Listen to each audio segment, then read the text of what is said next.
Hello students, this is the fifth part of video for chapter number 4 from geography, and the new topic that we are going to cover is moisture. In last video we have covered air pressure. When the water evaporates from land and different water bodies, it becomes water vapor. Moisture in the air at any time is known as humidity.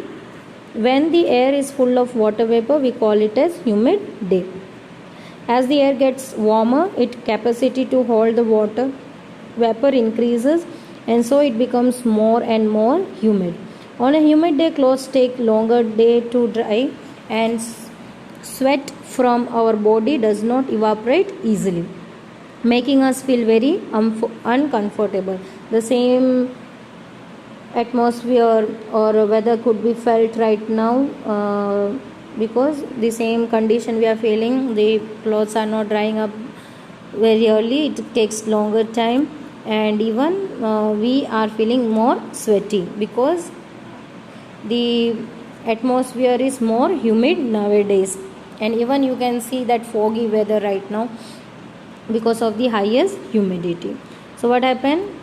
Why this humidity can be seen? When the water is evaporating from the land and even the large water bodies, so it become lighter and moves up, rises up, and generally this moisture at air is generally known as humidity.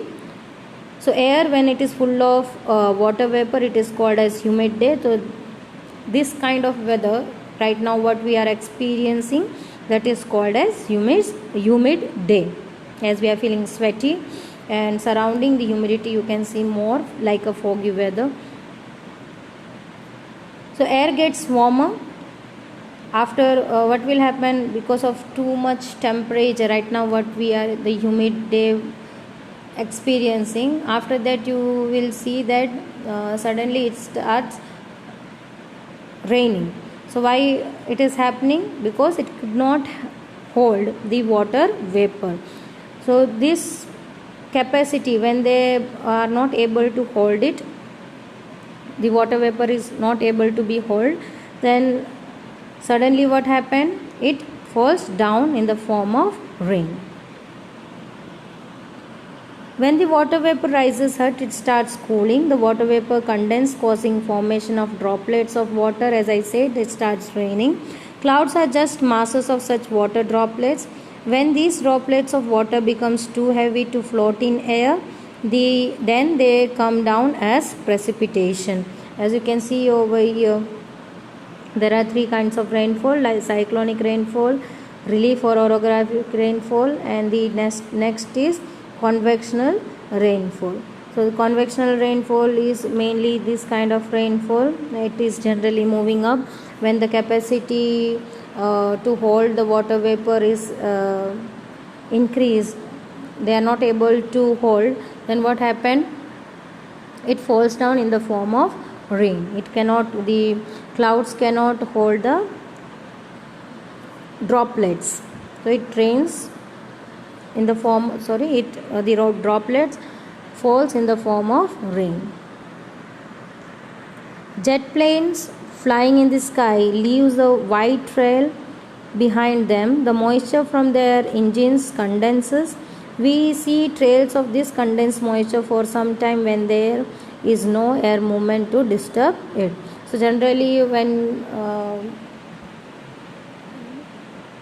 sometimes you can see this kind of Milky Way or the white tail in the sky. Why it is happening? Because of the jet planes. When they are flying in the sky, so they are just leaving the white trails behind them because the moisture from the engines get condensed, and the condensed moisture forms a trail. So there is no air disturbance or air movement to disturb it. If the wind is constantly moving, what will happen? That could vanish away. But if there is no disturbance, you can find the trail line from where the jet planes are moving. Precipitation that comes down to the earth in liquid form is called as rain. Most of the groundwaters comes from rainwater. Plants help preserve water. When trees on hillsides are cut, rainwater flows down the bare mountains and can cause flooding of low-lying areas.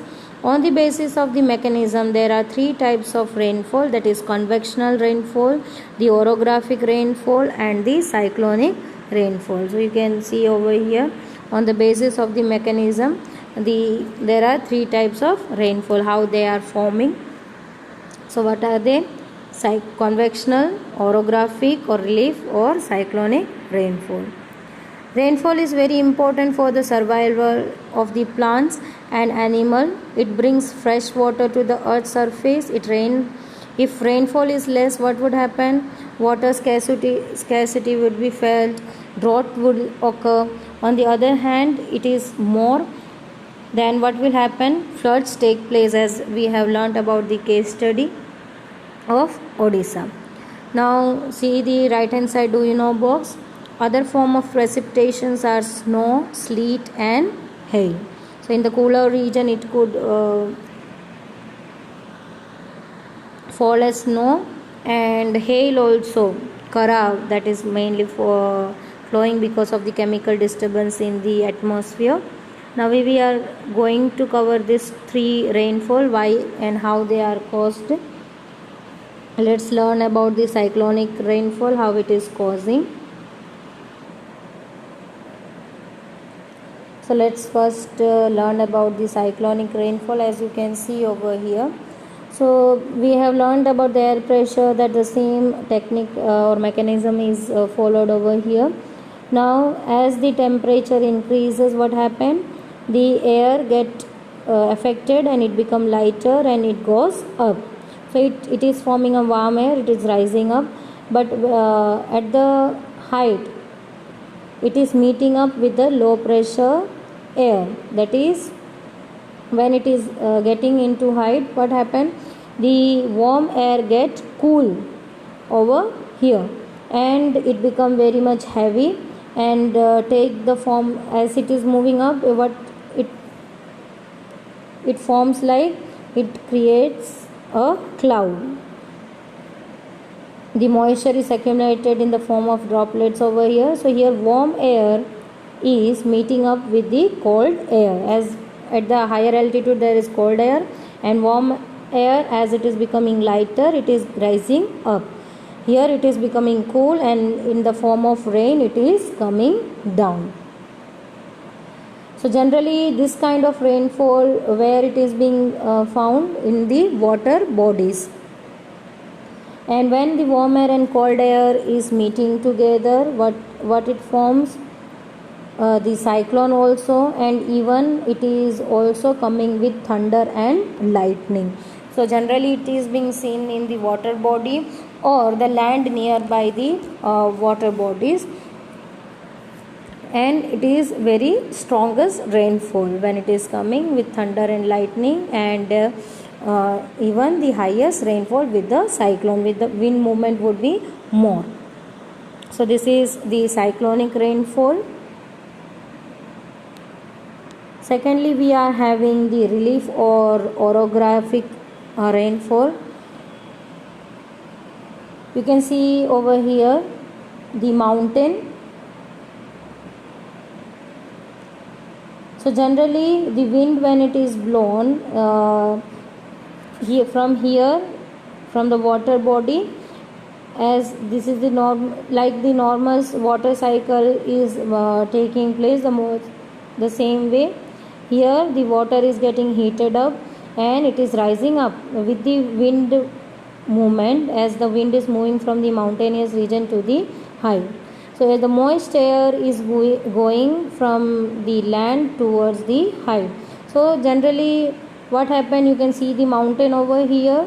So this area where the rain is received more, it is called as windward side, because the wind is moving and it is rising up to form a cloud, and because the cloud are formed, it is falling on the earth as a rain. when it could not, the cloud could not hold the water droplets, then it is falling in the form of rain on the one side of the mountain, because the mountains are generally stopping these clouds to move to the other side. So the other side of the mountain is called as leeward side. What it is called as? Leeward side. From where the wind is blowing and when it is rising up high, this is called as windward side, and generally in the windward side you can see heavy rainfall. But to the other side, that is called as leeward side, generally these clouds could not reach to the other side of the mountain, so it is called as leeward side, and rainfall is less compared to the windward. For example, the Bombay and Pune. So Bombay is the other side of mountain, and even the water body, nearby the water body, the Mumbai. So it is facing the heavy rainfall, and to the leeward side, which city is there? There is Pune. So Pune is getting less rainfall compared to the Mumbai. Generally you are knowing about the Mumbai. Whenever it rains, there is flood over there. And in Pune you may have not heard, it will receive rainfall but less rainfall compared to the Mumbai. So Mumbai is in the windward side and Pune is on the leeward side. So this is called as relief or orographic rainfall. Thirdly, we are having the convectional rainfall. Now this is the common rainfall, generally what the area is receiving on the land or the water bodies. From there, because of the sun rays, the water bodies get heated up, and as it is heated up, water vapor is formed, and this water vapor become lighter and it is rising up, forming a cloud. So from here what is taking place? Evaporation, that you have already learned about the water cycle or how the rainfall is causing. So this is common rainfall. From here the evaporation take place as the water body get heat up because of the sun rays, and here the condensation process occurs. The water vapor gets cooled down and become droplets and forms a cloud. After that what happens? The third process forms in the form of rainfall. That is the third process, that is called as precipitation. So in the form of rain, it is received to the land back. So this is the general process: evaporation, condensation and precipitation. So in the other region, as we have learned, it could in the colder region like the Jammu and Kashmir or the subpolar or polar region, there would be falling snow, because the surrounding is the cool weather there. So that water droplets fall in the form of snow, and in the temperate region it falls like a water drop. When there is a chemical disturbance in the air, what will happen? The hail would fall. Hail, it means kara in Gujarati. So almost we have covered the chapter. If you are having any doubt or confusion, please ask me personally and message me personally. With this I will send the exercise also, so complete your FNB and complete your worksheet also. At the revision section we will complete our worksheet. I will give the answers. Please compare it with your worksheet. If the answer is correct, somewhat similar to what I have written, then you don't have to write it again. You don't have to write the same answer what I have written, but just compare the answers with your worksheet. And the answers which you are not knowing, you can leave that. When I will take it in revision section, you can just write down that answers. So we will start our next chapter from next video. Till then, stay tuned. Thank you.